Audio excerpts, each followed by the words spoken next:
am streaming live on Instagram and on YouTube. Welcome to this first birthday edition of Thursday Tea Time Live.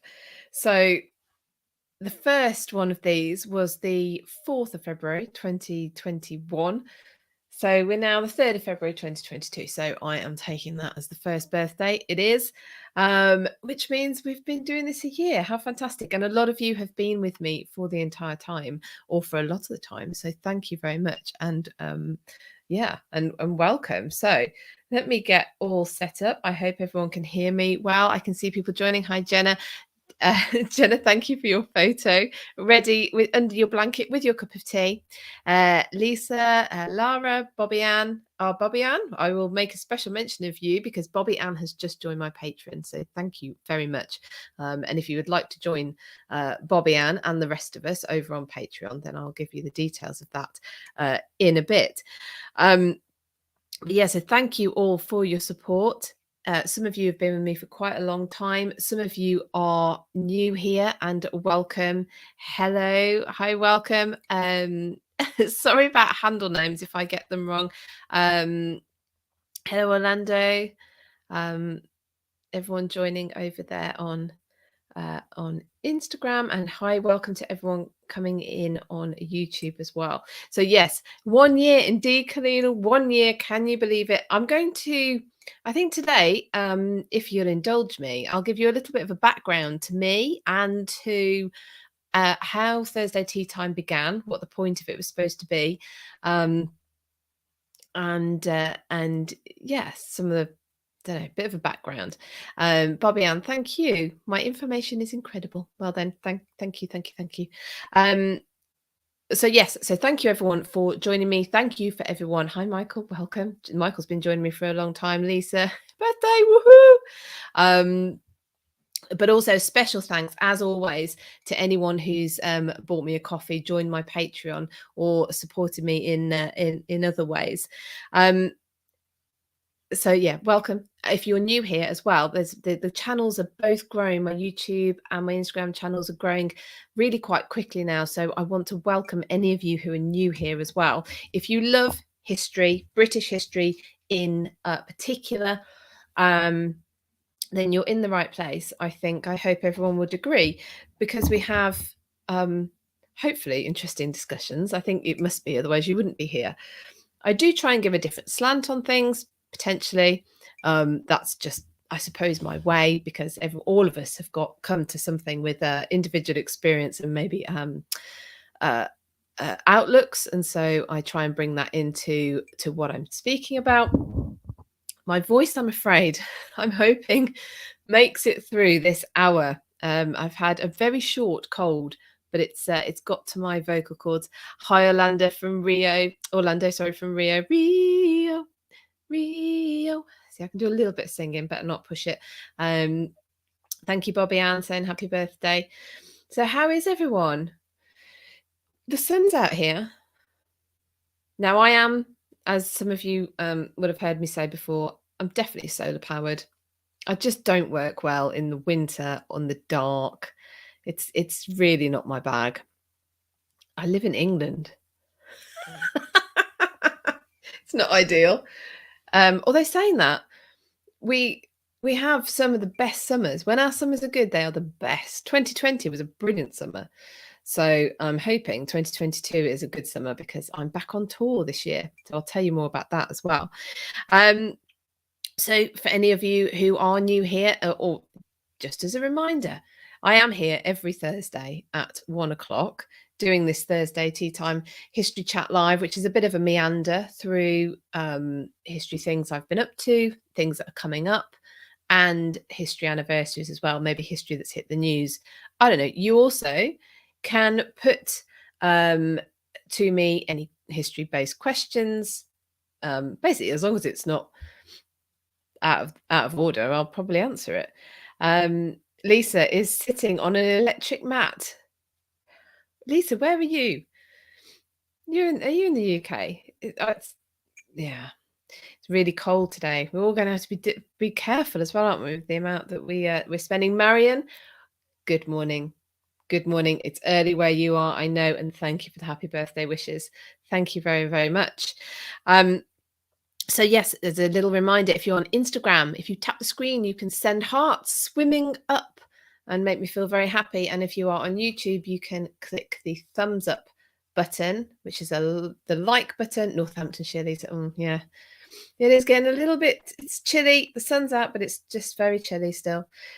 Orlando complimenting me on my singing. Thank you very much. Jenna, have the winter weather heading our way here in New England. So I know what you mean. The cold just drains the battery, doesn't it? Also, it's dark. Lisa, what did you say in the UK? It's dark about 5 o'clock in the afternoon. So the days are getting slightly longer, but it goes dark and I'm like, right, done. Is it bedtime? I just want to, it's just the energy. I'm a summer person. My children, direct opposite. They love the winter. They like being inside. They like being cozy. Not me. Yeah, Lisa. She says it's miserable. It is. So yeah, so remember, say hi, send me hearts, give me a thumbs up on YouTube, and post your comments and questions if you have any. Now, also, I must say, so I stream live on YouTube and Instagram, but you can always get me on the catch up as well. And I do put the audio of this onto the podcast. If you're listening on the podcast, welcome. Thank you. I know quite a lot of you do. Lisa just wants to close the front door and hibernate. Yeah. Do you know, I think I would do that from November to the end of February if I was allowed. I feel like if I was a millionaire, then that's probably one of the things that I would do. What would you do if you were rich? I would hibernate. I would take myself out of circulation. Don't even wake me up for Christmas. Not interested. Yeah, anyway. So I have said, I thought for the first birthday, as this is my first birthday episode, not my first birthday, the first birthday of Thursday Tea Time History Chat Live, that I'll give you a little bit of a background as to where I came from, how I started, how this show started, if you're interested, of course. A mad journalist, I'm a winter person. You're living in Greece, are you not? All the way, absolutely miserable in the summer. But even my brain goes, right, workday has officially ended as soon as it goes dark outside and my energy fully drains. Yes, maybe it's a light dark thing as opposed to a cold warm thing. I know what you mean. When it gets too hot, it's a bit the same, isn't it? You're just like, I'm done. I can't concentrate. But yeah, the light. I like the light. So I'm not a vampire. So that's good news, isn't it? So yes, I'll tell you a bit more about me. Yeah, please excuse me if I cough today, like that, as ably demonstrated, because I am getting over a very short cold. So, right, before we move on, I want to give a personal thanks to some people who have bought me a coffee. Did you know you could do this? You can buy me a coffee at buymeacoffee.com/Philippa with one L and two P's. And if you did so, you would be joining Doug, Mike, Dan, Joe, Gail, who bought me two, thank you, Michael and Lynn. You can also, if you want something back for your money as well, other than just this sort of stuff, then you can join my Patreon, which is patreon.com/British history. And if you do that on the monarchy level, you would be joining Margaret, Elise and Rebecca. The royalty level, we have Gail, Rebecca, Deborah, Linda, Catherine and Bobby Ann, my newest member. On the nobility, we have Kirsty, Joanne, Beverly, Cassidy, Marie and John. And the upper class, we have Steve, Terry, Elizabeth, Laurie, Dee, Janice and Donna Marie. And then you can just be a kind supporter if you wish, like Sonia is. So thank you to those people, especially because you keep me in tea. You keep me in tea and lights and electric. So thank you. So I'm going to do some history anniversaries that we have this week. I want to talk to you about some of the things that we've been doing. Last night's History After Dark room was brilliant, and you can catch that again. And I'm going to let you know a little bit more, if you weren't with us, what we were talking about. We had another special guest last night, what we've got coming up. we have the Just for Fun question. I have actually got round to sorting out what is happening in Patreon for the next 3 months. So I can tell you, even if you're not in Patreon, it just might be interesting to, I generally go off on one about what I'm going to be doing. So give you a few bit more details and etc. A bit more information. Rachel has managed to join it. Hello, we haven't seen Rachel, Random Dancing. You managed to join us quite a lot during lockdown, I think, and then you've been super busy recently. So welcome. Thank you. It's so nice to see you here again. Evenings are lighter and it's good news indeed. Buy me a coffee should be buy me a beer. To be fair, that is probably where some of the coffee money goes. Lisa really enjoyed yesterday evening. And Janice, it's a pleasure. Thank you, Janice. Janice is also a member of my Patreon. And Anandita, welcome. Hi over there in India. We are international. Reza Amma, what should I actually be calling you? But thank you for the birthday wishes.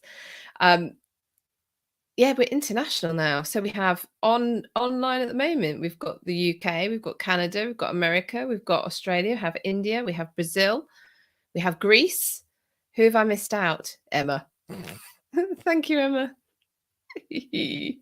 I will do my best to remember. So anyway, yes, so we've got lots coming up. Oh, I have I was a guest on a podcast. Emma says she needs to change her handle. Just for me, Emma, if you wouldn't mind. Yes, Lisa, England, indeed. Sorry, did I thought I started off with England. Maybe I only thought it. So yeah, everyone's international. We have a really lovely community here. So thank you. Thank you for all joining. So we'll do the Just for Fun question as well. Last week so every week, if you don't know, I set a Just for Fun question. It's based on one of my videos. Italy. Oh, ciao, Danny. Yeah, so the question each week will be based on one of my videos. Obviously trying to encourage you to go and have a look at some of my other stuff. But you know, because I'm proud of it. There's lots of interesting videos that I've done. Now, the question from last week was based on the interview. I'm hoping my voice lasts. Was based on the interview that I did with Leslie Smith, who I'm going to come back to talk to you a bit about in a minute. She portrays women out of in history. And it began, if you listen to the interview. Oh, down in South Africa. Hi, Morag. If you listen to the interview, she talks about how she got into doing this. Now, she is the curator at Tuppert Castle. She has the lease there, indeed. And as a way of encouraging people into the castle, she started to do what I'll loosely call reenacting at the moment, because if you listen to the interview, you'll gather that it's a lot more than that.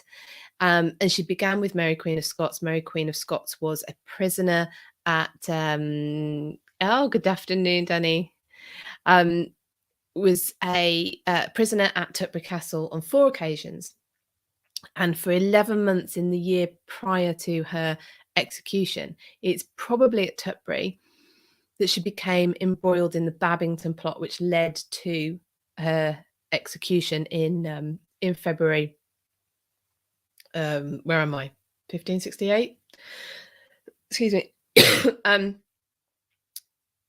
And that's to do with the beer barrels. Do you know about this? So a lot of the letters that were intercepted, or the secret letters that were being sent as part of the Babington plot between the conspirators, were hidden in beer barrels. Well, Tuppert Castle is not far away from the brewing town of Burton-on-Trent. Anyway, so it's likely that she became involved in the Babington plot while she was staying at Tuppert. This is Mary Queen of Scots, anyone who's just joined. So Leslie decided to, so I suppose, to reenact as Mary Queen of Scots, and it built from there. Now, my question was about, I could have asked a million questions. Honestly, if you haven't seen the interview with Leslie, do listen, because it's really quite fascinating. And anyway, I'll come back to the question. It was about the weight of the dress that she wears when she's Catherine of Aragon.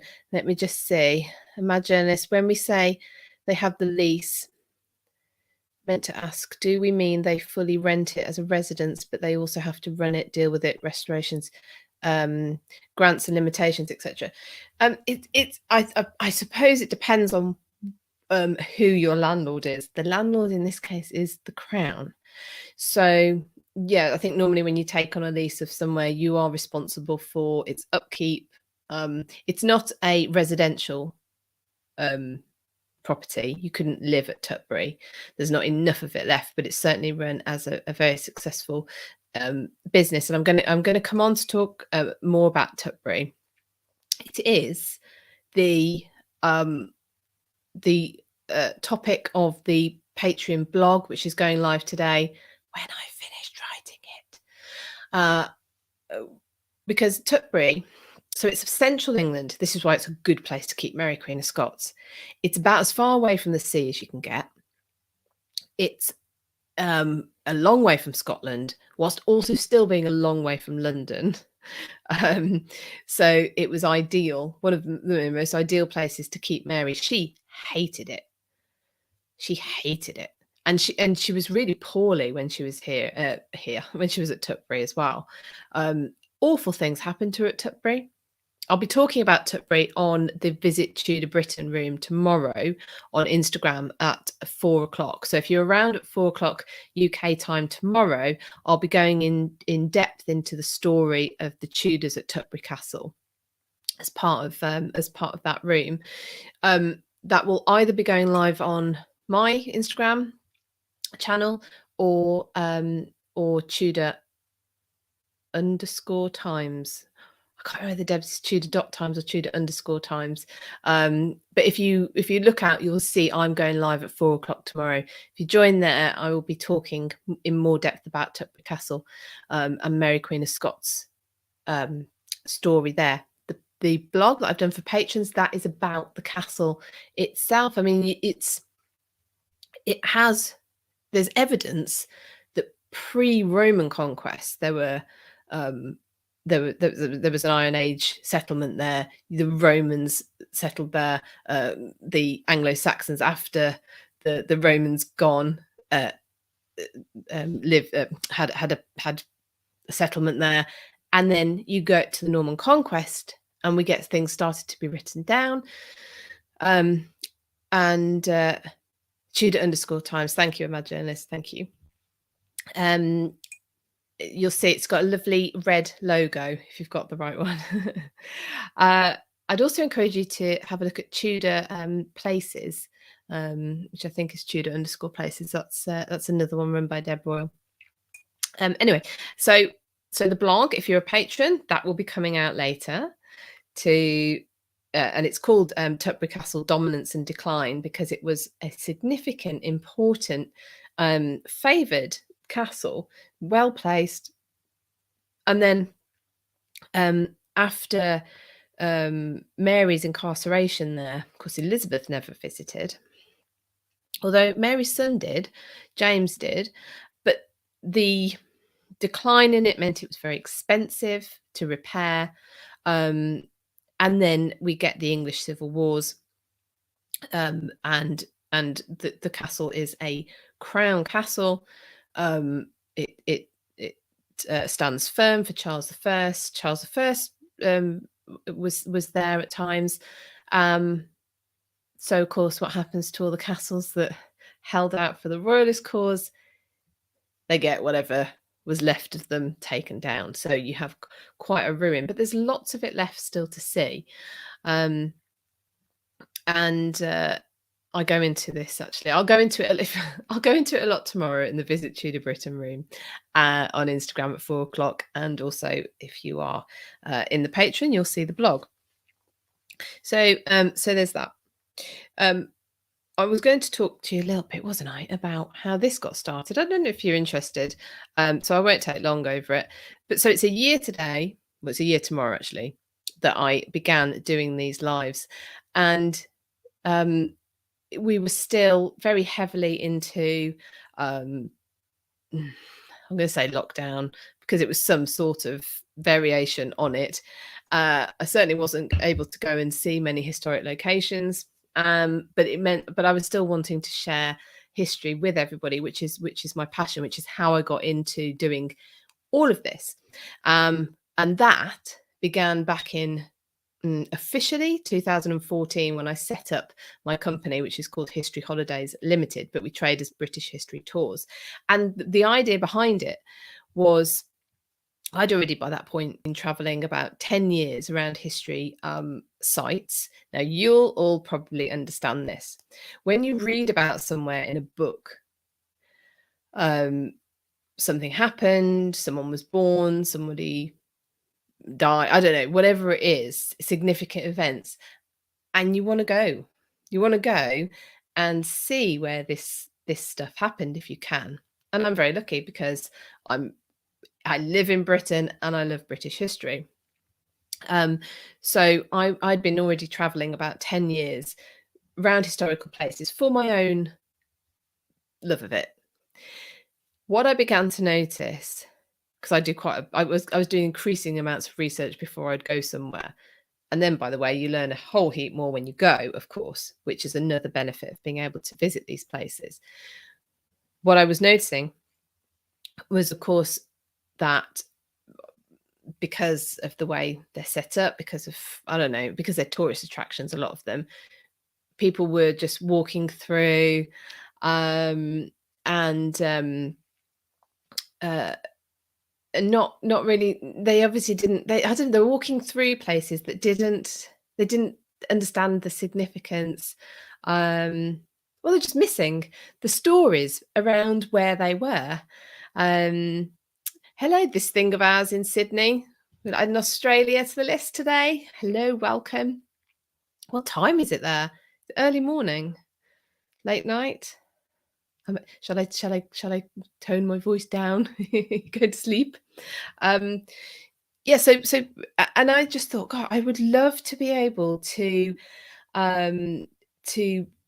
speak to people and let them know what it is that happened here, where they're walking through. I mean, you've got buildings, of course, but I could give you examples now of places that are just on the street that people just walk through every day.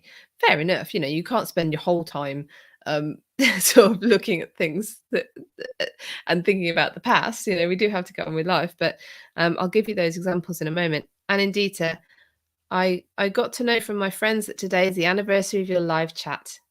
Tell me, how has been the experience? So yes, it is the anniversary. So I've been doing this for a year.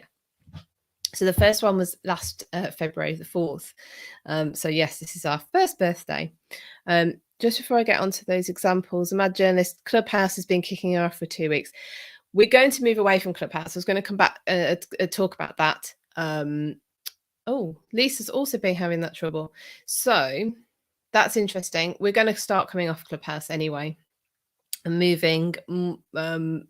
Well, we already have moved a lot of stuff onto Instagram, and I think that's probably going to be the case for all of the rooms. I may as well tell you now, Monday's room, we're knocking on the head, so there won't be a Clubhouse room every Monday, and the Friday's room that was on Clubhouse is under review as well. But we have History After Dark on Instagram every Wednesday night. That's history.after.dark with myself, Kat Marchant, and Catherine Brooks. And then on a Friday, well, you have me here on a Thursday.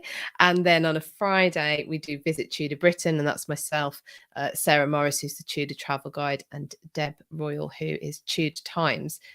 And then straight after that room, we normally do a Clubhouse room. But we will see. Colleen, tastefully Tudor fangirls. I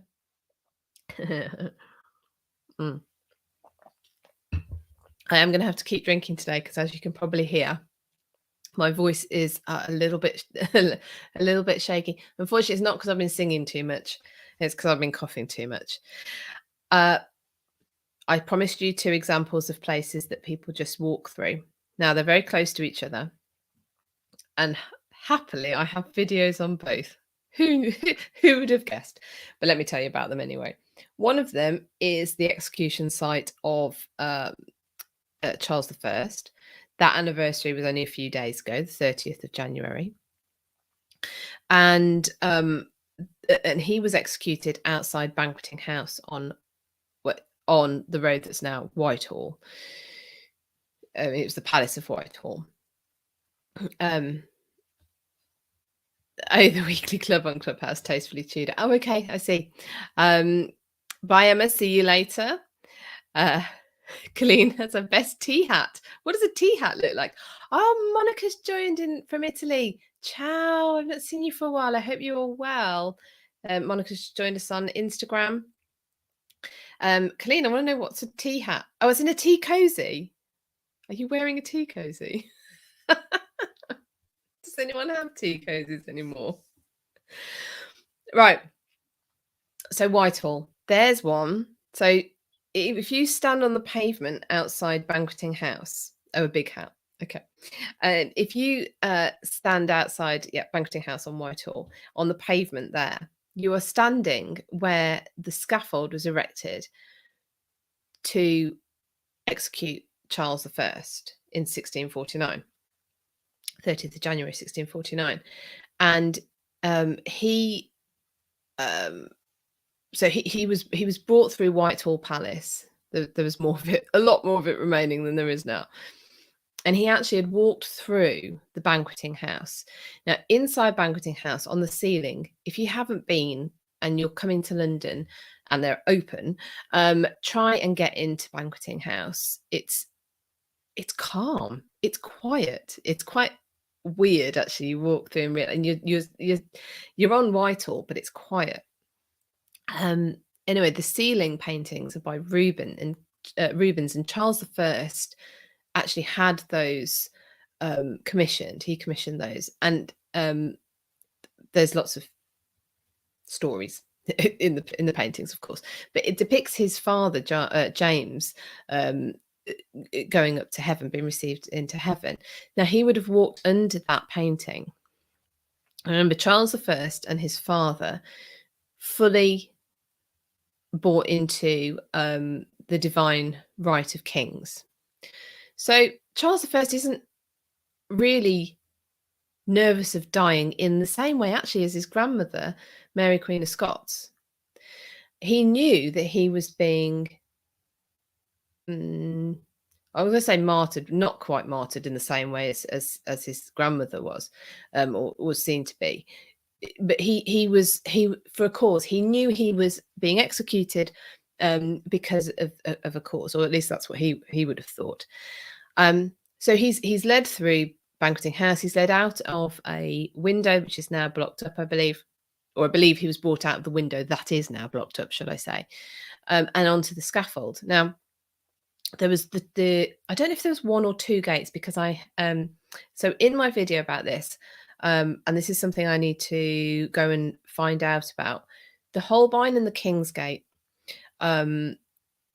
were I thought still there, which would have made a sort of courtyard in front of the Banqueting House. Joanne says she visited in 2015. The ceiling is beautiful, isn't it? They used to have, I hope they have them now, or they'll bring them back, big cushions on the floor. So if you can get back up from such a device, then you can go on these big cushions and lie back and look at them. They also have a big mirror so you can see it.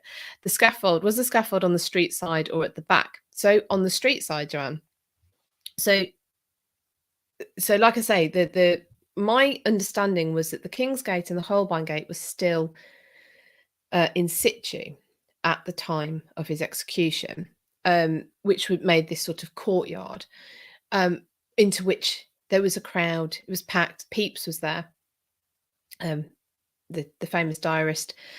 And the reason I'm saying now I want to go and check is because when I went to see the Mary and Elizabeth exhibition at the British Library with Deb Royal, we were having a look at a map that was included in that exhibition, and there's only one gate.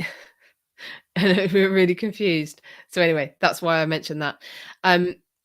So the scaffold is set up at the front of Banqueting House, so literally where the pavement is right now.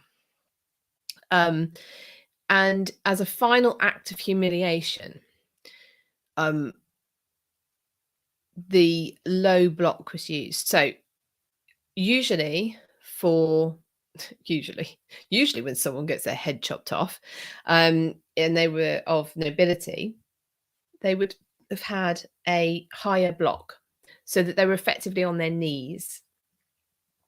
The lower block, this low block, I don't know why I'm doing this like as if I'm actually indicating an actual size of block, but a low block meant you had to lie down.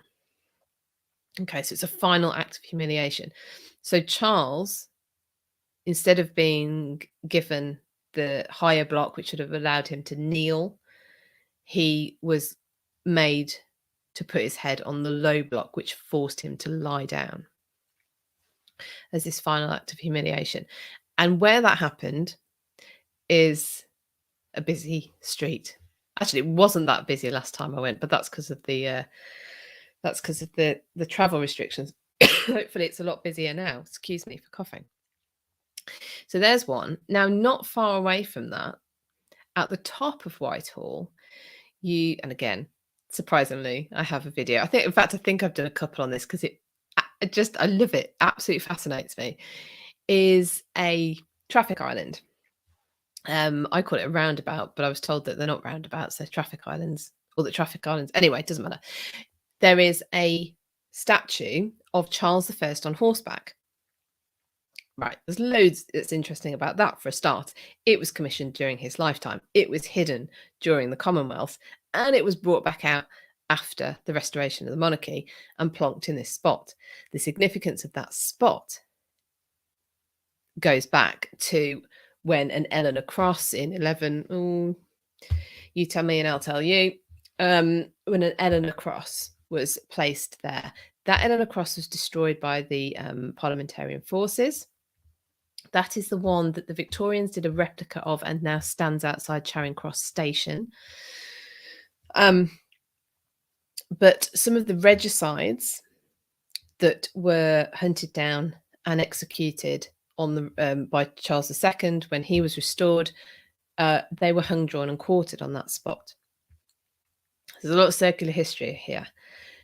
And then the Charles I statue is placed there, and he is looking down Whitehall towards Banqueting House where he was executed.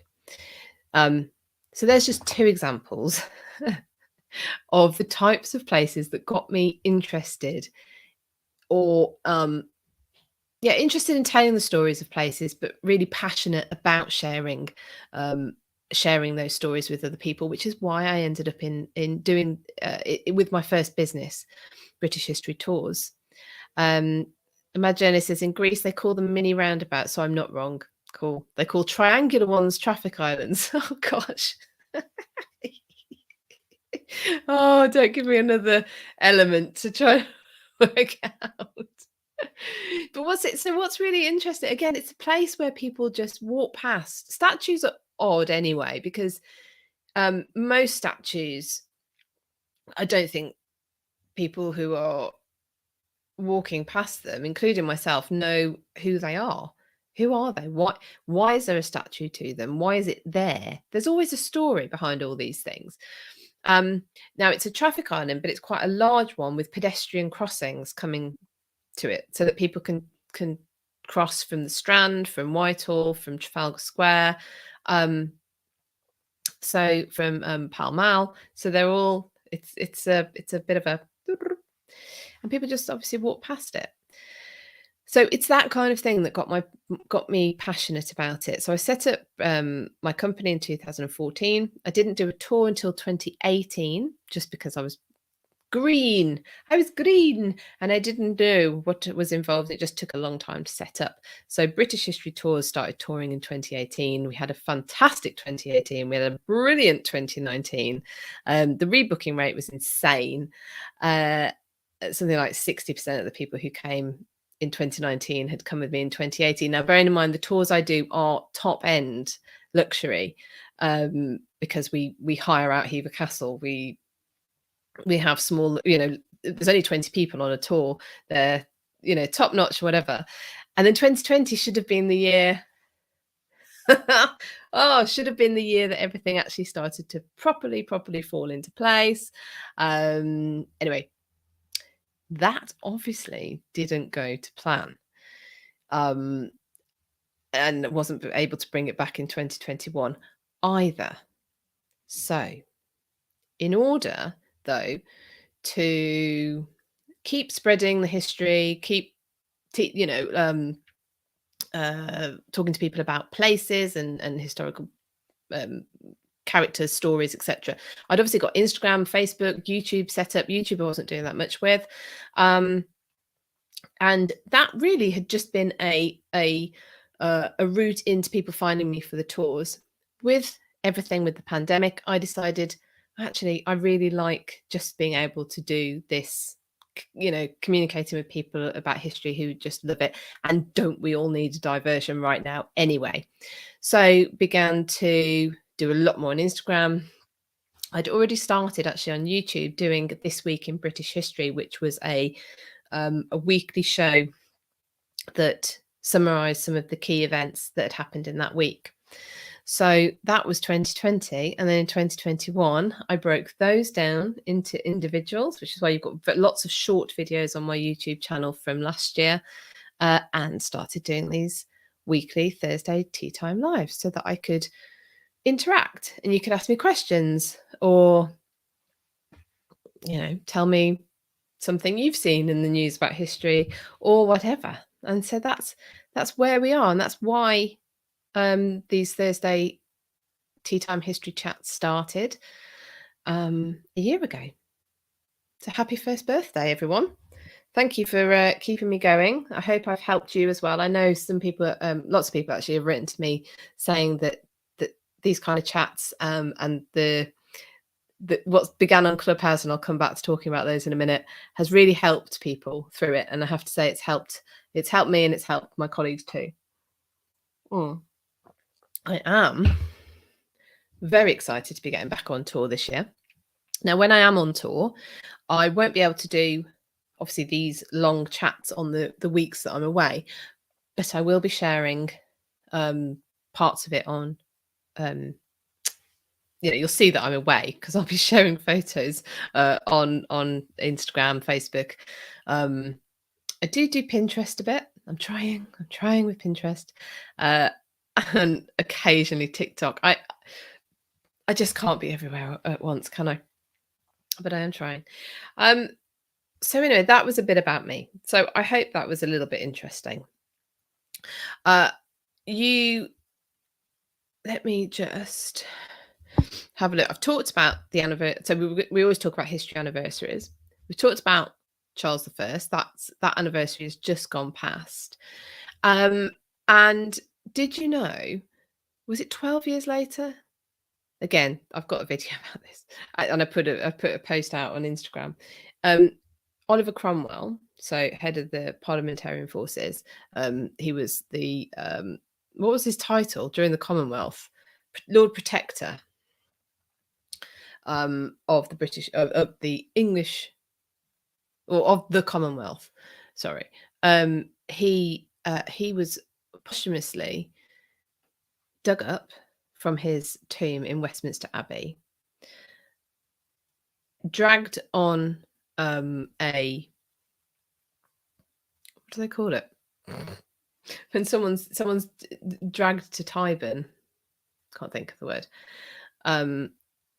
hung and beheaded. That's what his body was. And his head was displayed outside Westminster for the entirety of Charles II's reign. So there you go. I think he was sending a message. I don't know what it was. Joking. So there you go. There's another few anniversaries. In fact, it's the anniversary of Charles II's death as well this week. That's the 6th of February. He died in 1685.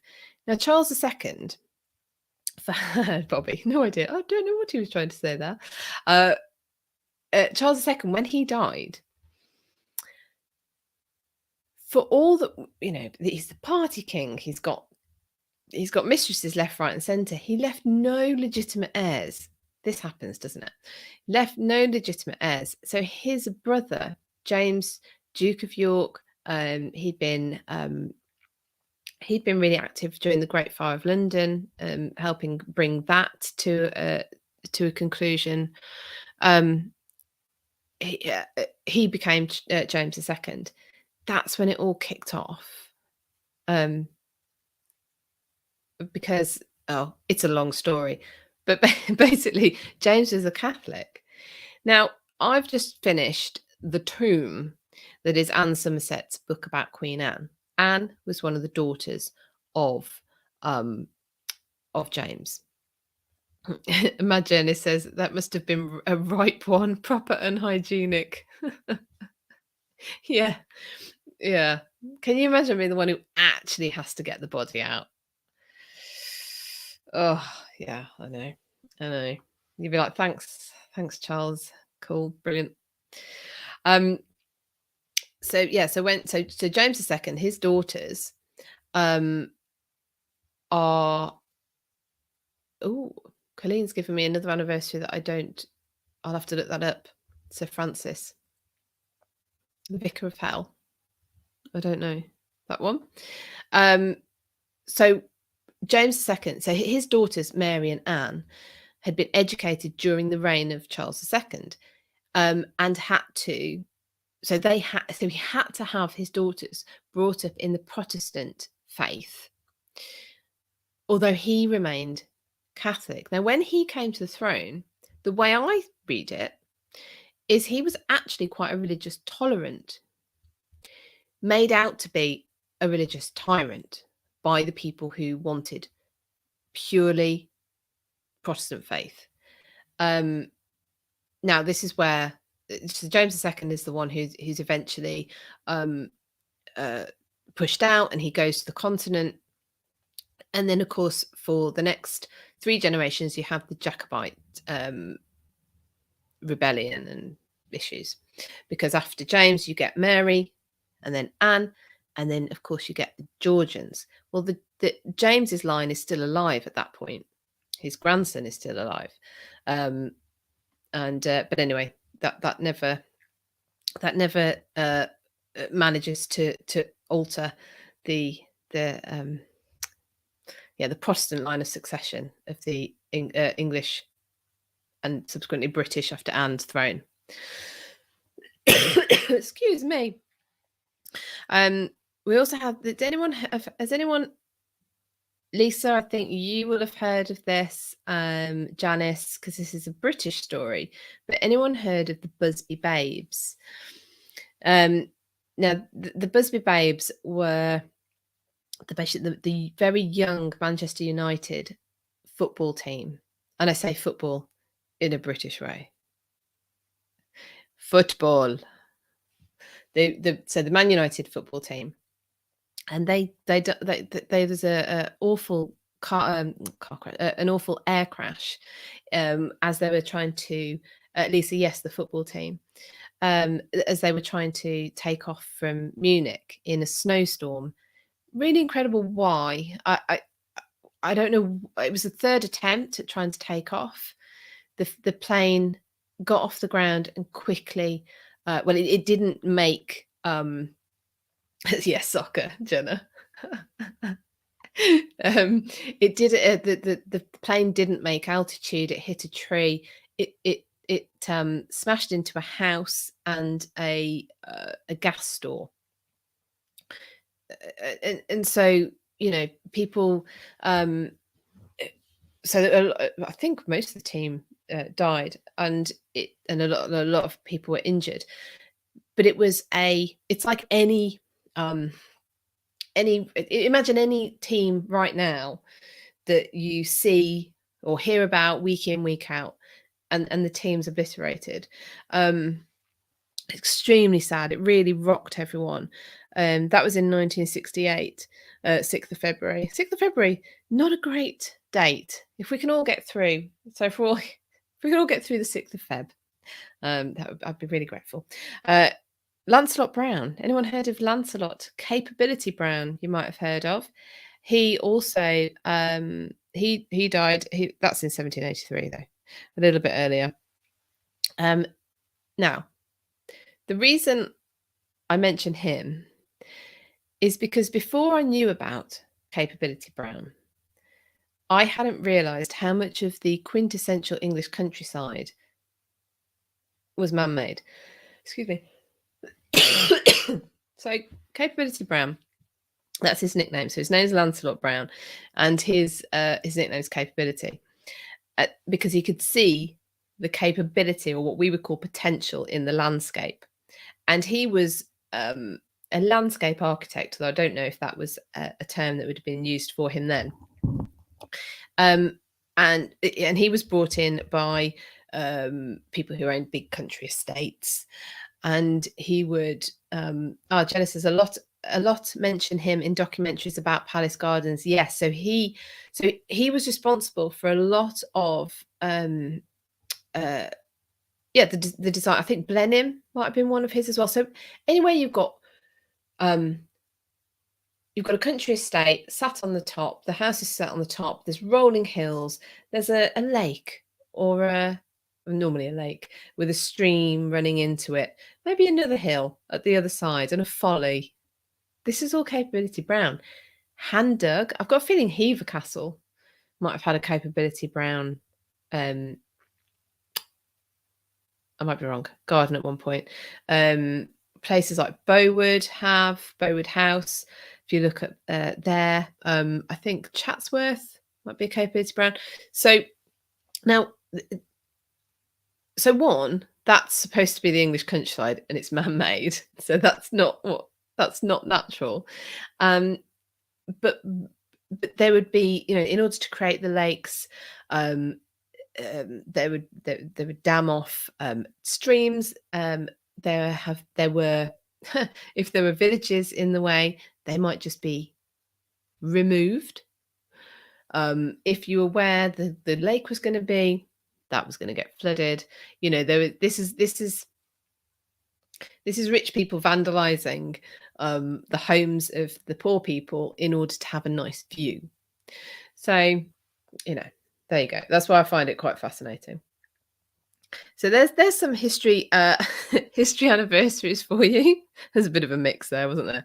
I've already spoken about Mary Queen of Scots, but of course we have the and her link to Tuppert, which is what the Patreon blog today will be about, which is what I know I will also be talking about Tuppert on Instagram tomorrow at 4:00. But it is the anniversary of the execution of Mary Queen of Scots on the 8th of February. That was 1587. And she was beheaded at Fotheringay Castle, of which there is like a little stone left. I think James, her son, just had the place obliterated, understandably. Now, there's a link to a story we were covering last week, which was Catherine of Aragon's burial at Peterborough Cathedral, because it was Peterborough Cathedral where Mary Queen of Scots was first buried. She was moved to Westminster Abbey by her son James, who, by the way, in life did absolutely nothing to try and save his mum, or at least not a lot. But he did, when he came to the throne, at least get her moved. So she's in Westminster Abbey with her own tomb, not too far away from Elizabeth I. And Elizabeth I is in there with her sister Mary, but Mary Queen of Scots gets her own tomb. So maybe there's a last laugh element there. I don't know.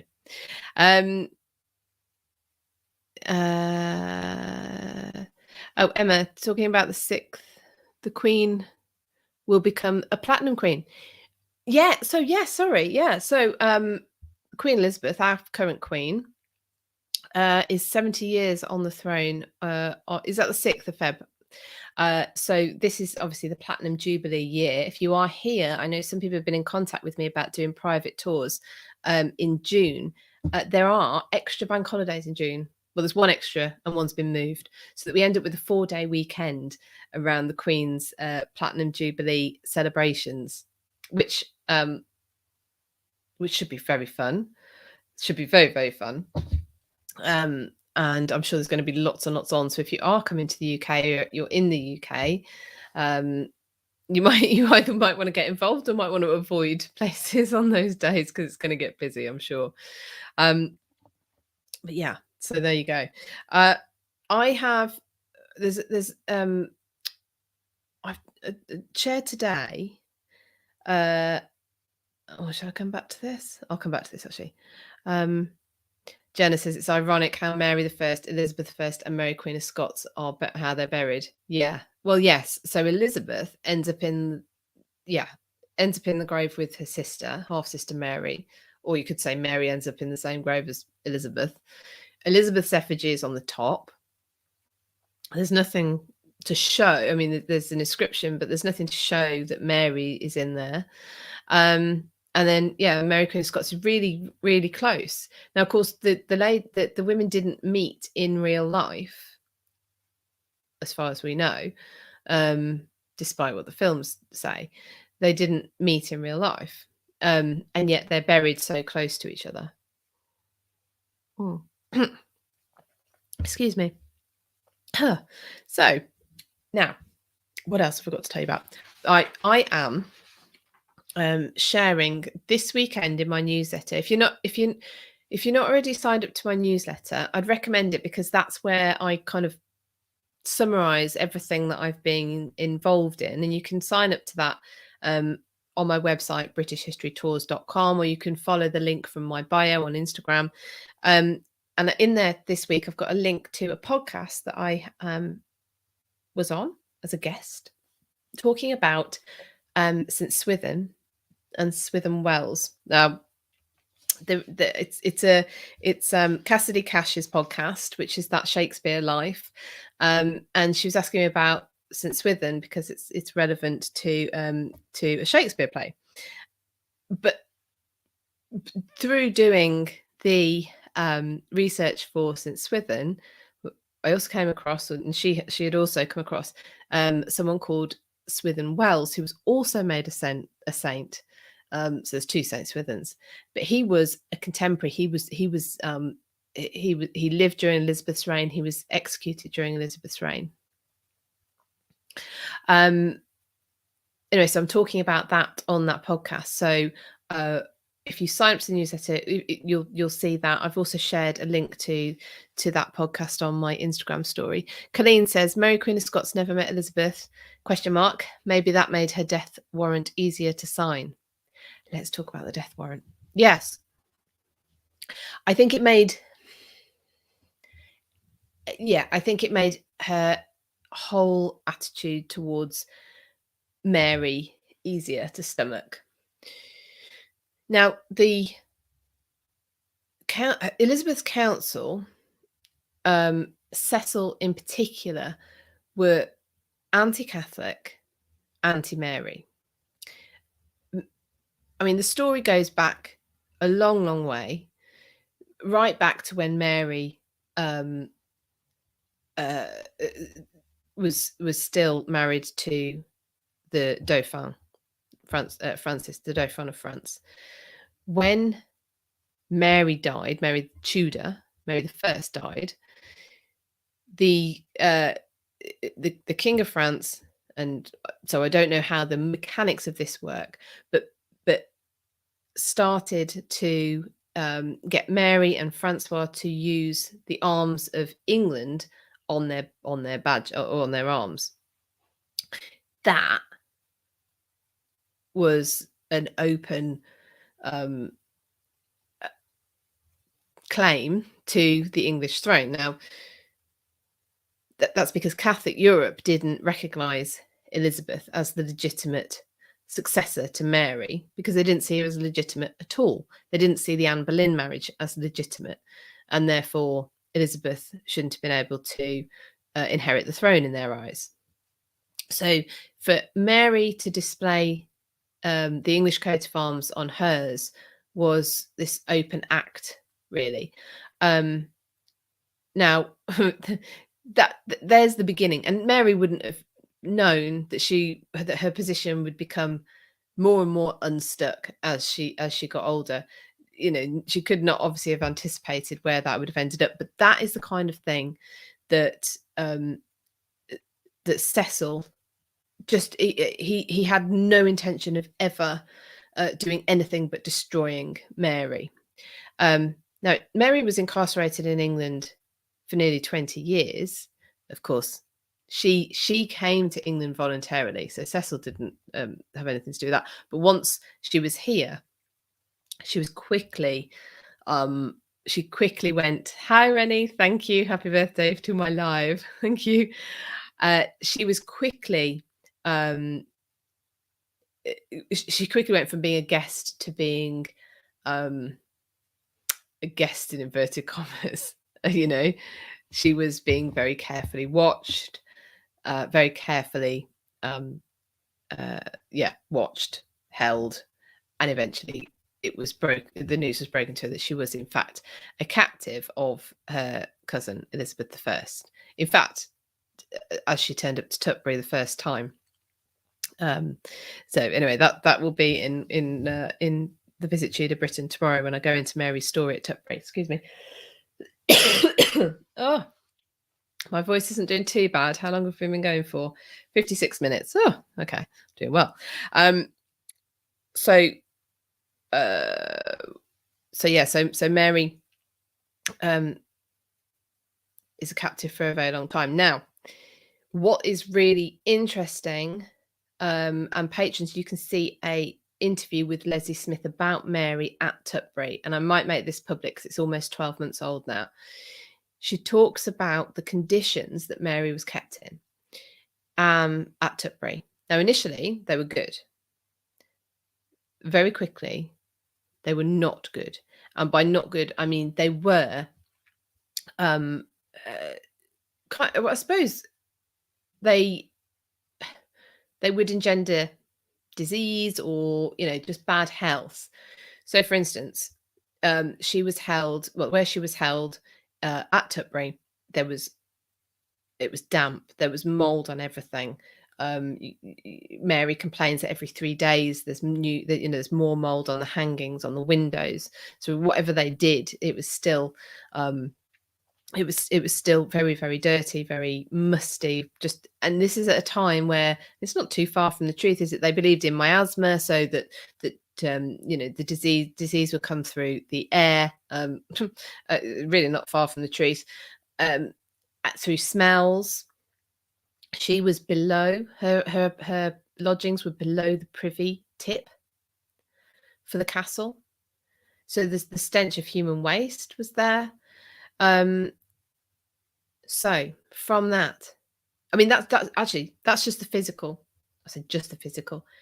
Psychologically, one of her priests, she was allowed 2 priests. One priest, she opened her shutters one morning, her priest was hanging outside her shutters. One of her gentlemen was found dead down a well. So you've got physical hardship, mental hardship, incredibly hard. So Elizabeth, yes, procrastinates and eventually signs the death warrant in early February 1568. Sorry, 1580. Where am I? 1587. But that's not to say she didn't want her dead before that. Okay, there's one thing signing the death warrant. There's another thing, actually, that's, because she wants her alive. Excuse me. Because the conditions she was kept in were such that you can believe that, if I was doing this like a phone call, Elizabeth picks up the phone, there's no phones. A messenger gets sent to Elizabeth to say, Mary's died of consumption or something. Oh dear. Oh, that's tragic. Elizabeth could have done all this. But I tell you what, Mary was a very ill woman. She had signs of stomach ulcers. She had lost her hair. She'd ballooned in weight because she wasn't allowed to exercise. And but she appears extremely robust. Rennie, how come no one has ever talked about these things she's seen and endured? It's a very interesting question, Rennie. And it's one that when we talk about historical drama tends to come up as a frustration that many of us share about the story of Mary. Because in films, and it is incredible because the story after her incarceration is full. I mean, you have two plots that we know of, the Babington and the one before. And yet in films, there's the bit before she comes to England, and then you see her sort of get executed. She was a prisoner for nearly 20 years. Colleen says it's amazing she didn't die. Indeed, it really is. Marion says, I heard Elizabeth's counsel tricked her into signing the death warrant by putting all these papers she needed to sign and snuck Mary's death warrant in there. I'll come back to that in a moment. And Colleen says all we hear about is her romantic life. Indeed, and also in dramas, she's still really young, isn't she? When she's executed. Now she's not old by the time she's executed, but she wouldn't have been youthful and fresh. She's been through a lot. She's had miscarriages. She's seen things that no one should see. She's experienced things no one should experience. I mean, just think about the execution of her, the horrible murder of her private secretary Rizzio up at the Palace of Holyrood house. While she was pregnant with James. I mean, she saw and endured stuff that nobody should have to, over and over and over again. Marion, so okay, so there is I've also heard that account. I've also heard that she actually asks for the death warrant to be brought to her. She signs it and she does ask for it not to I think she asks for it not to go anywhere. That's the order that isn't honoured. Jenna, I'm not sure if it's true, but I read somewhere, I can't remember where, that after Mary's execution, they left her body in the execution room for several days before her burial. Is that true? Not that I've heard. I will look into it. I don't think so. I thought her... Now, her burial, this is from memory, I'm pretty sure happened at night. But I don't know how long after or how quickly after her execution. I can find out because I'm pretty sure I've written a blog on it at some point. Now the other thing that let me just get rid of this. The other thing that's of interest about Elizabeth signing the death warrant is the man in charge of Mary at the time is a man called Paulus Amlet. Oh, goodness me, what's his name? Paulus. He was the French ambassador for a while. Amulet. Oh my goodness. Anyway, Google it. Anyway, but he is kind of asked. Or it's insinuated very strongly. Wouldn't it be better if Mary's sort of poisoned? If she just dies? And he actually says, or he writes to Elizabeth, you have, I'm paraphrasing, Paulette, yeah, what's his surname? Lisa. No, I'm not going to guess. I've obviously got it wrong. he writes to Elizabeth and effectively says, you know, you have my body and my you have my body, you have me, you know, fully. But don't make a shipwreck of my soul, or you know, I plead with you not to make a shipwreck of my soul. In other words, he's refusing. He's not going to do that. Um, uh, so anyway, Elizabeth signed the death warrant. It does get delivered to Fotheringay. She is not informed of that or the execution until it has happened, until it was over. That's Cecil's work. That's him making sure that she doesn't change her mind. Mary wore red, sign of a martyr. And yeah, it's a really tragic story that I really wish was told better. Amias Paulette, thank you, Barbara. How are you, Barbara? I hope you're well. Colleen, the mental torture and a botched execution. Yeah. Amias Paulette. Thank you, everybody. I knew it was something, you know, when you've read a name over and over again, and then I try and say it out loud, I'm like, is that actually how it sounds? Amias Paulette.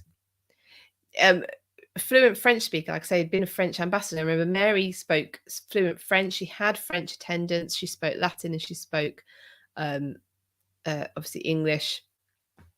Marion says, do you think Elizabeth grieved for real or for show?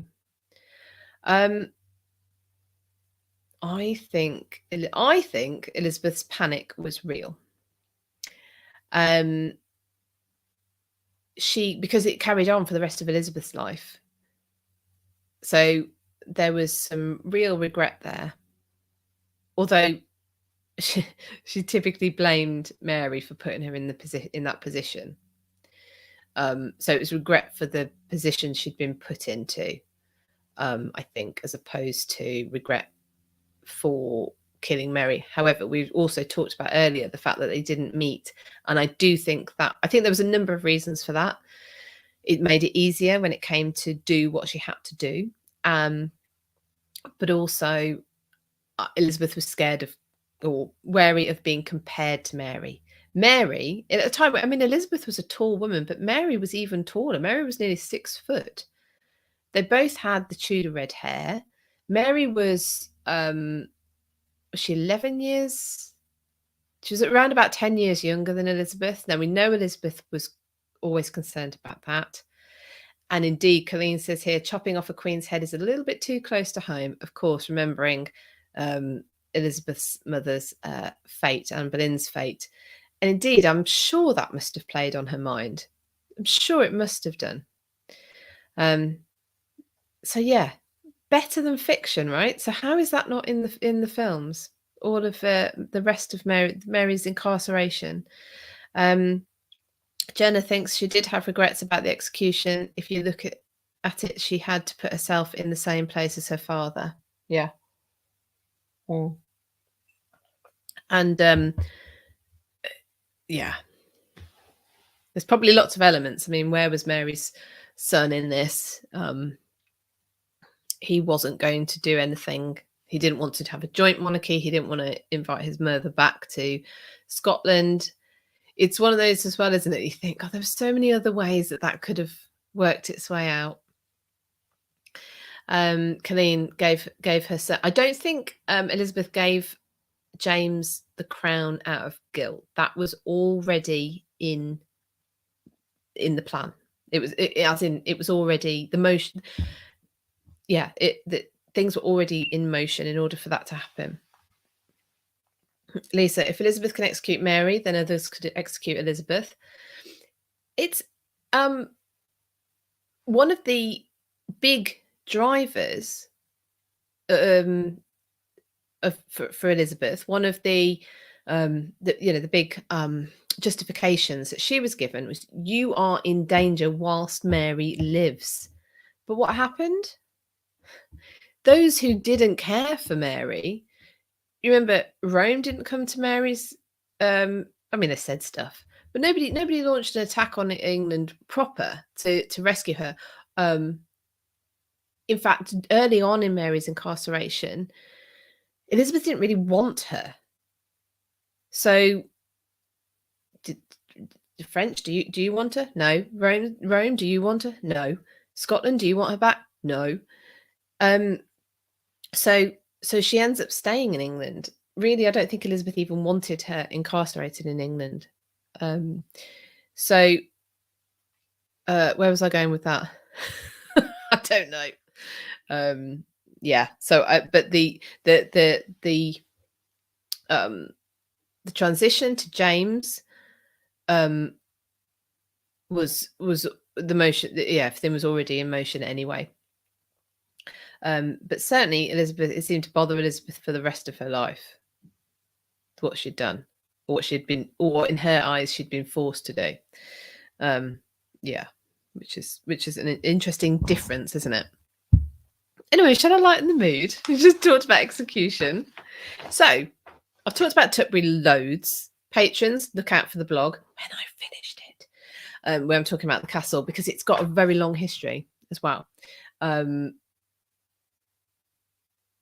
while I'm here, save the date, everyone. If you're in the UK, either live here or you think you're going to be here at the end of June, save the date, please, 26th of June, for the Tudor Festival, which I'm organising. It's going to be held at Tuppert, and you're going to be able to immerse yourself into Tudor times. It's going to be absolutely fabulous.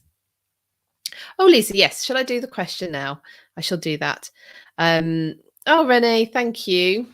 Good way to start your day. Oh, thank you.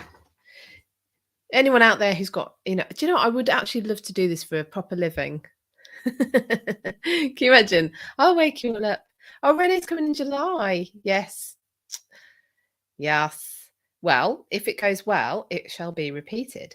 Let's do, thank you, Lisa, for the reminder. Let's do last week's just for fun question. Let's do it. So it was based on my interview with Leslie Smith. Please check it out if you haven't already. It's about her portrayal of women through history, how she goes about creating the characters. It's really fascinating, the process, because like I said earlier, I don't quite want to use the word reenacting, because it's not really. She sort of becomes the person, and she does monologues. They're not scripted, by the way. They're based on her knowledge, and she talks to you as if she is Mary Queen of Scots. I've seen her do Elizabeth, Anne Boleyn. There's 12 characters she does in all. Now, one of her newest characters, or her newest character, is Catherine of Aragon, and I was lucky enough to see Leslie perform as Catherine of Aragon at Peterborough Cathedral, January 2020, just before the world exploded. Now, the dress that she wears for Catherine of Aragon is her heaviest dress. The second heaviest is the Elizabeth one. So my question to everyone last week, if you've done your homework, was how heavy is the dress that Leslie Smith wears when she appears as Catherine of Aragon? Have you got any idea? I've worked this out in stones, pounds, and kilos. So you can just take a guess if you want, because says, I bet it's heavy. It is heavy. It is heavy. Lisa's got the right answer. I'm going to give people a little bit of time. So how heavy? Take a guess if you haven't watched the video. So it's a full gown. It's a full-on Tudor gown. Colleen guesses £26. Ooh. Was that a guess, Colleen? That's very close. I should. Oh no, it's not actually. Sorry, I'm getting my kilos and my pounds mixed up. Morag says 8 kilos. Emma says 15 stone. That'd be like carrying a bloke on your back. Colleen's Anne Boleyn costume is very heavy. There's a lot of material involved, isn't there? A lot of material involved in these dresses. Let's have another look. Marion's guessing at £30. Katie is guessing at 4 stone. We have some very good guesses here. Very good guesses. Okay, Shall I give you the answer? Barbara's guessing at 3 stone. Okay, I'll give you the answer now. How long have we been going for? An hour and a quarter. The answer is 4.5 stone. This dress weighs 63 pounds, I think, if my maths is correct, or Google was correct, and 28.5 kilos. So 4.5 stone, 63 pounds, or 28.5 kilos. Now, obviously, it's distributed, but that is still a heavy dress. I don't think she can stand up in it for too long. Thank you, Jeremy. Yeah, more says, wow. Yep, clean. I know. 4.5 stone. Yeah, we're getting lots of holy cow, heavier than a wedding gown. Yes. Oh, Vinny, I want to know if that's anywhere near the weight of your wedding gown. I want to see your wedding gown. But yeah, isn't that incredible? Isn't that incredible? Oh, clean. Oh, a hockey uniform is 60 pounds. Yeah. Worn for defense.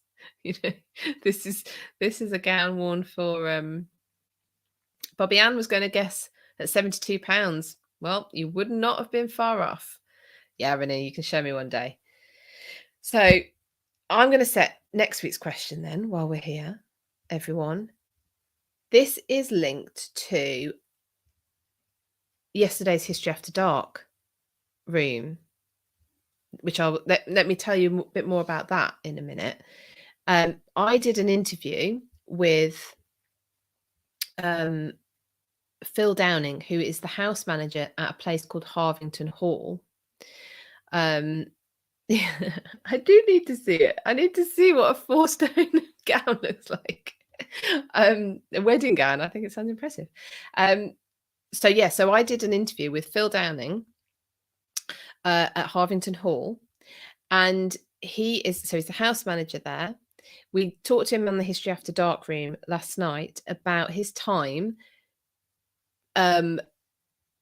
hiding in one of the house's 7 priest hides. So I can see, hi Celia, joining from Brazil. I hope you're well. So yeah, anyway, so that was History After Dark. I'll come back to that. So the question though for next week, your just for fun question, your homework for this week is to watch my interview with Phil. I want to know from that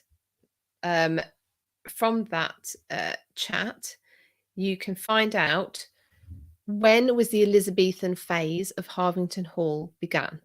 In there, he tells us the year that the Elizabethan phase of the house was begun. Now, most of the house is Elizabethan. It's fantastic. We're going there in July. Anyone who's on tour with me in July, we are going to Harvington Hall. Oh my goodness, we have got an amazing day sorted. So the July tour is the Elizabeth I tour that I'm doing, and we are getting a private. It's close to the public the day we go, so we're getting a private tour of Harvington Hall. Leslie Smith is going to be there as Elizabeth I. Oh, my tummy's rumbling. I'm so sorry. So Leslie Smith is going to be there as Elizabeth I, and then we're getting a talk from Tracy Borman there, and then we get to have dinner in Harvington Hall as well. Honestly, the day is going to blow my mind, let alone everyone else's. I'm so chuffed to have sorted that out.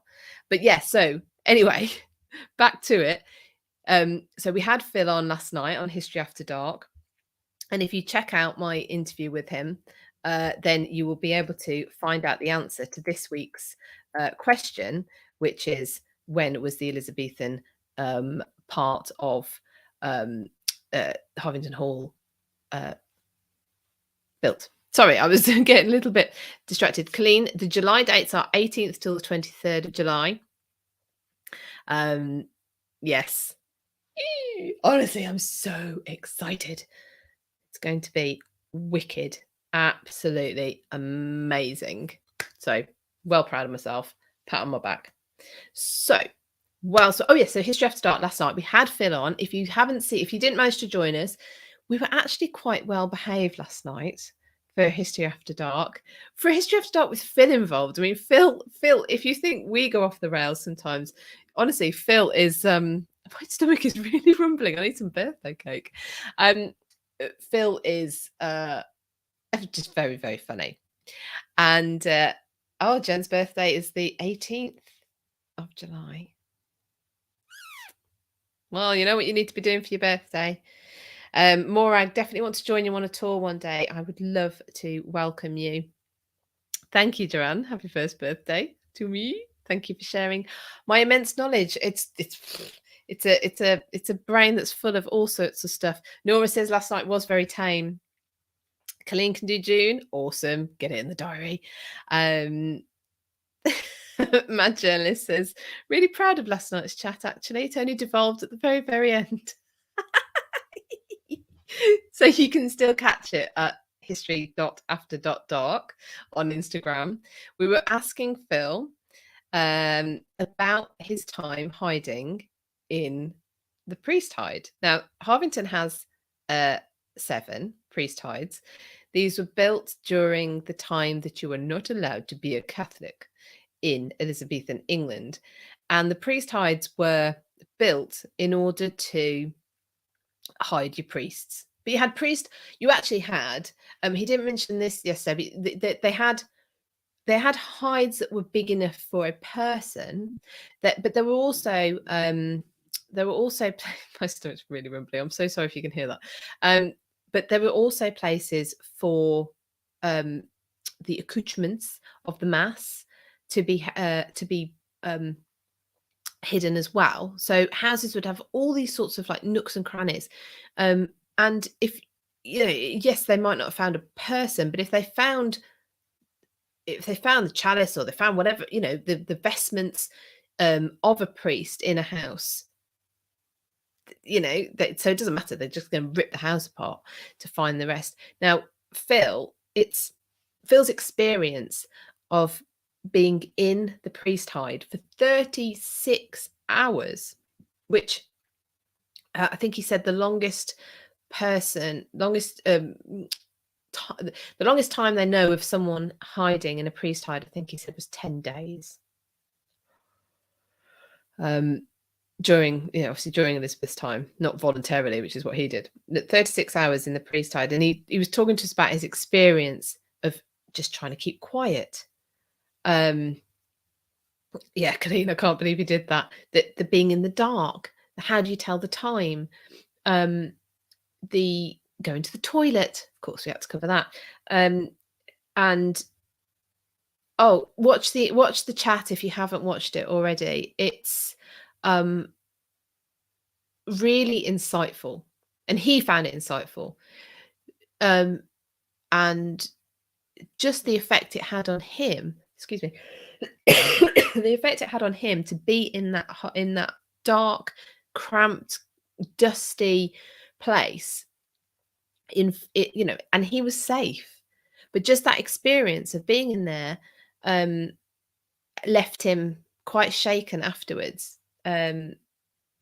So imagine what it would have been like if you were a priest and you knew that if those sounds that you're making were overheard by someone looking for you, then not only is your life in danger, you're going to go through torture, but so are the people hiding you.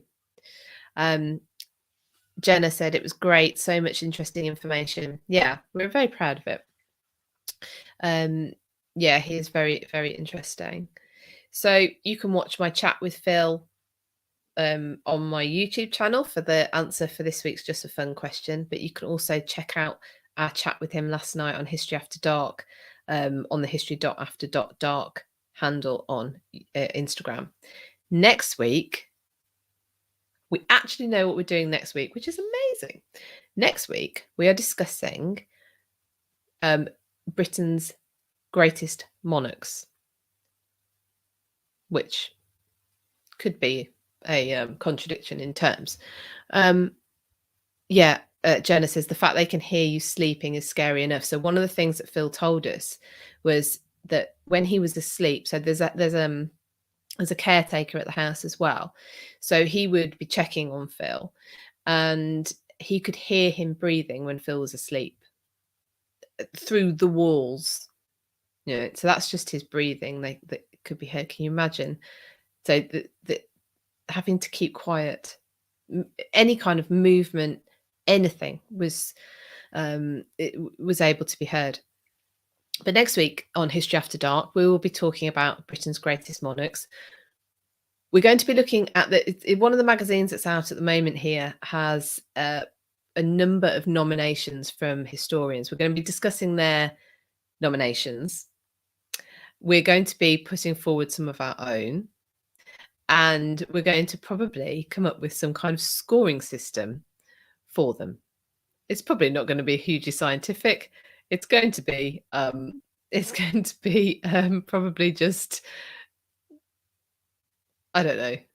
It's going to be fun, but we would like you to come along. So if you're around next week, 8:15 UK time on Wednesday, it's the History After Dark show, and we are discussing Britain's greatest monarchs. That's right back to Old English, Scottish, British, anyone you want to put forward. Please do come along and pop it in the comments. John, ridiculously late, but you are here. And I'm still here at 1 minute 26. So thank you, everyone who's still with me from the beginning as well. Happy anniversary. Thank you, John. Thank you very much. John is also a patron. If you come over and join us, you will be will be in a fantastic club. It is a great way of supporting me. It's a great way of getting exclusive content. Stuff that I don't share anywhere else is on Patreon. Last week, I released for the top 2 tiers the quarterly special, where I looked at Catherine of Aragon's life, the ups and the downs. Sort of went up and then down, really. But anyway, went through her life in a special called Remembering Catherine of Aragon. I've also added as a perk being on my close friends list on Instagram. This is a new perk. So it's not for every tier. I think I can't remember. I've put it for the top 2 tiers again. So when I'm out and about sharing, I can just share exclusive content on my close friends list with you. Almar, I always have a great listening. I always have a great listening with you every time you do this tea time. I enjoy it very much. Thank you. Thank you so much. Lisa says, will the Harvington Hall Day out be repeated? I'm jealous of those going. Well, Lisa, that is part of the... Oh, you give me an idea now. Cogs are whirring. It's part of the Elizabeth tour, the Elizabeth I tour, which I'm running in July. The tour itself might be repeated, but you've now given me an idea that it could be a day on its own, potentially, because I'm looking at doing events. Which is where the Tudor Festival in Tuppert, 26th of June. Save the date, people. I'll let you know when tickets go on sale. But that's where that's come from. I want to do more UK event, shorter events as well, which is why. So that's where British history events as well as tours has come from. Marion's really enjoying these longer formats. Well, thank you very much. Thank you very much. Remember, everyone, you can buy me a birthday coffee at buymeacoffee.com/Philippa. More than welcome. And obviously, if you are not a patron already, then let me just tell you a bit more, actually, because I've mentioned that I've added the close friends as a perk. There's also a discount every tier other than the upper class tier gets a discount at the British History shop. Monarchy tier, you get a free high res image every month.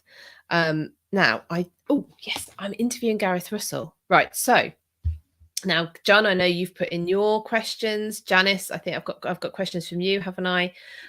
So I've got questions from my patrons that I'm going to be putting to Gareth Russell. Gareth Russell is the author of these amazing books. This is Young and Damned and Fair. I'm going to talk to you a bit more about this in a minute. And the Titanic, this amazing Titanic book on the Ship of Dreams. Gareth is the author of both of these, as well as a number of other brilliant books, and he is he's actually going to be my co-host on the May and July tours as well. But beside that, I am interviewing him next week, ready for, it's going to go live in April. Excuse me. What I want to talk to him about is the downfalls of both Anne Boleyn and Catherine Howard, and a bit of a compare and contrast, because to understand one, when you know about both, you can see the differences, and that helps understand the events around each. So we're going to be going into that. So I'm going to be going into that with Gareth. Patrons have been able to put forward questions to Gareth based on that, or anything else to do with history. And when that interview comes out, everyone will get a chance to win a signed copy of this book, which is, in many people's eyes, including my own, the biography of Catherine Howard. It's brilliant. So you may not want to wait. You may not want to wait for the competition, because you may just want to buy a copy now. And if you do, then you can check out my Amazon store, which is amazon.co.uk/shop/British history, because there's a link. The books are no more expensive. I do get a bit of a commission, but it's a great way, again, of supporting me. And it just makes it really easy for you to find the books that I'm talking about as well. So there's that.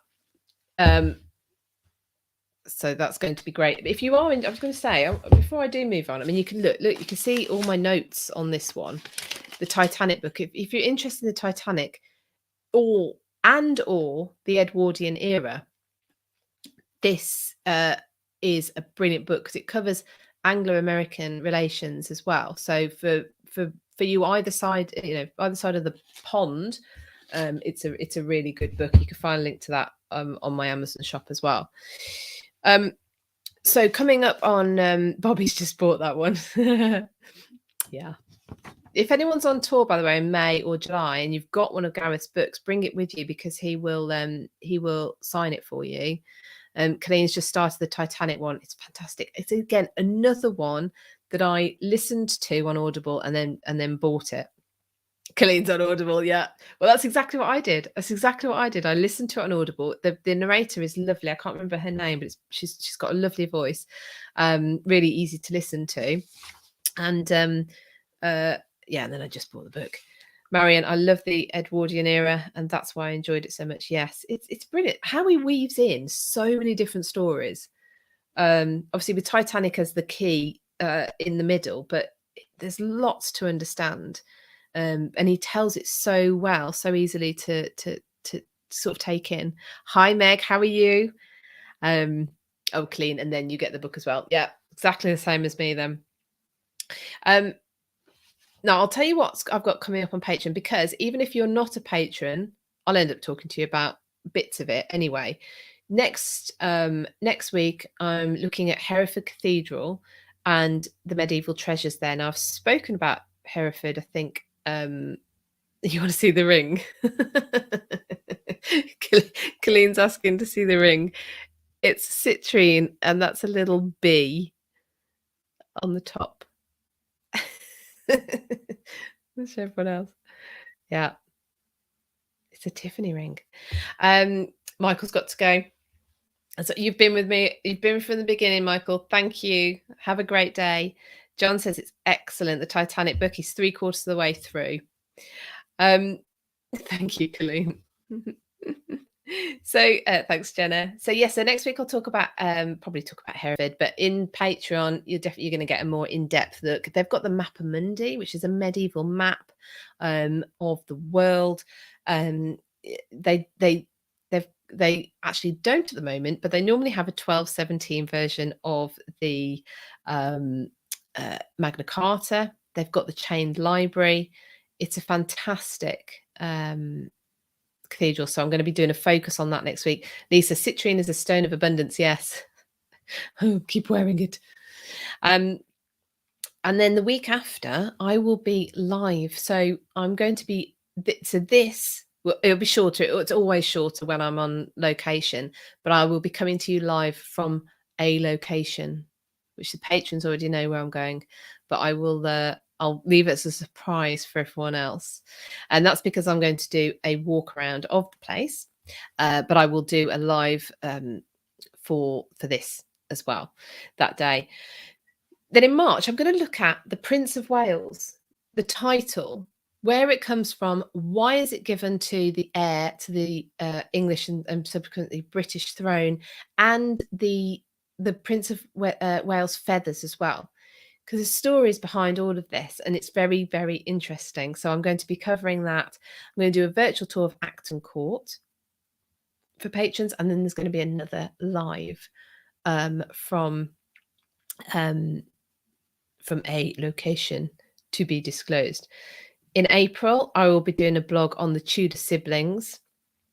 So that's Henry Fitzroy, Edward, Mary and Elizabeth.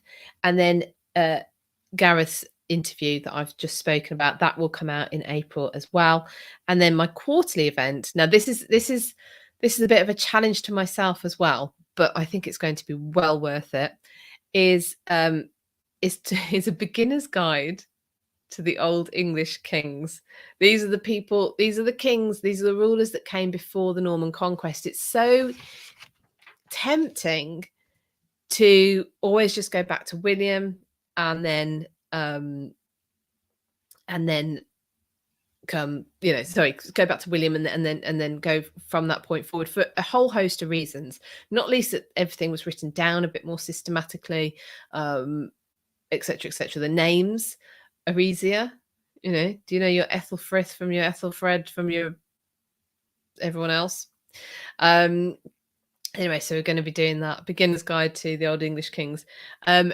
Rennie, yes. So if you go on to patreon.com/British history. Sorry, so patreon.com/British history. On there, the top, if you have a look, the top post, I've pinned it to the top, is this. So it is the calendar with all the dates on and all the topics that we'll be covering. Now, obviously, depending on what tier you're on, depends on how much of that you get. But there's lots of other perks as well as the behind the scenes stuff and all that kind of thing as well for most of the tiers. So what else have we got? How long have we go for now? 1 hour and 40, people. Whew. We are not doing badly at all. So I've done this week's Just for Fun question. Oh, I know what I need to tell you about as well. The interview I did with Heather Darcy about Anne of Cleves, better known, I suppose, to us as Anne of Cleves, that will be coming out in a couple of weeks' time as well. That is a fascinating chat, and there will also be a chance to win Heather's book about Anne of Cleves. It throws open the whole discussion about the marriage of Anne and Henry VIII, why it fell apart, why it seemed doomed from the very beginning. Heather's research brings up, yes, Heather has also got a new book, Colleen, she has, hasn't she, on the siblings. Excuse me. And her, so actually, what I'm going to do with that competition is I am going to directly send the winner the book. So I can actually do it so you can have a choice of which book of Heather's you want, whether you want the Anna one or you want the new one. John says Heather's book is revelatory. It is. It really is. Because when you hear Heather's findings, they make sense. And when you think of the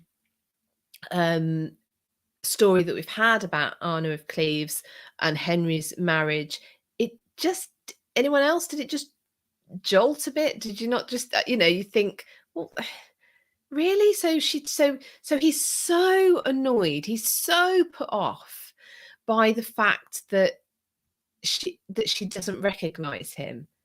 when she first sees him and he's in disguise. That's so bad that that dooms the marriage. It doesn't make sense. Then when you listen to what Heather talks about, the political situation, basically, in a nutshell, in Europe, it makes all sense. So I'm going to leave it to Heather to explain it to you in our interview.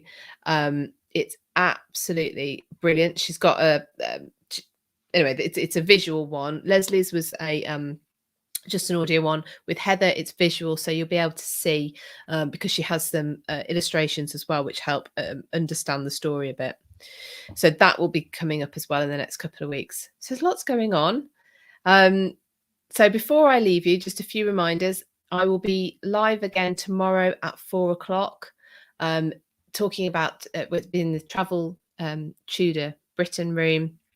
So if you look out for me going live at 4 o'clock tomorrow, I will be talking about the Tudors at Tuppert Castle, focusing a lot, obviously, on Mary Queen of Scots, because that's the most significant story in Tudor times there. Save the date for 26th of June if you're in the UK or going to be in the UK for the Tudor Festival, which will be held at Tuppert. And I will let you know when tickets go on sale and how to get hold of them. Then I'll be back next Wednesday night for History After Dark on history.after.dark on Instagram. We're talking about Britain's best monarchs, and I really want to know who you would put forward. You got to say why as well. And we'll be looking at some of the questionable nominations that are in one of the magazines at the moment. It's going to be fun as usual. And obviously I will be back here again next week as well. So before I go, thank you so much for joining me for this epic 1 hour 42 almost Thursday History Chat Live, Thursday Tea Time History Chat Live. It's the first birthday episode. I want to thank all of you, whether you have been with me for a long time or whether you're new here. Thank you so much. Thank you especially to those who have bought me a coffee or joined my Patreon or joined my YouTube channel, because you help me carry on doing the free stuff, because food's not free. Colleen, thank you for joining me. It's been wonderful. I rock. Thank you. Katie says thank you for an interesting afternoon. Bobby Ann, thank you and have a wonderful evening. And Lisa says thank you as well. Bye, John, as well. So everyone, have a fantastic rest of your day. Rennie, thank you as well. Thank you for taking the time with us. I love it. Happy first year. Happy many more years to come. I'll join and become a patron and YouTube member as well. You're fabulous. Thank you so much. Very, very welcome. Jenna, fun as always. Have a good day. So thank you, everyone. Thank you, Mad Journalist. Catch you tomorrow. Colleen sending me a beer. Love you already. Love you. I'll start actually sharing pictures of me with my beer or coffee. Should I do that as well, so that you know that you've actually bought me a beer or a coffee? It would be lovely. Okay, thank you, everyone. I will see you all very soon.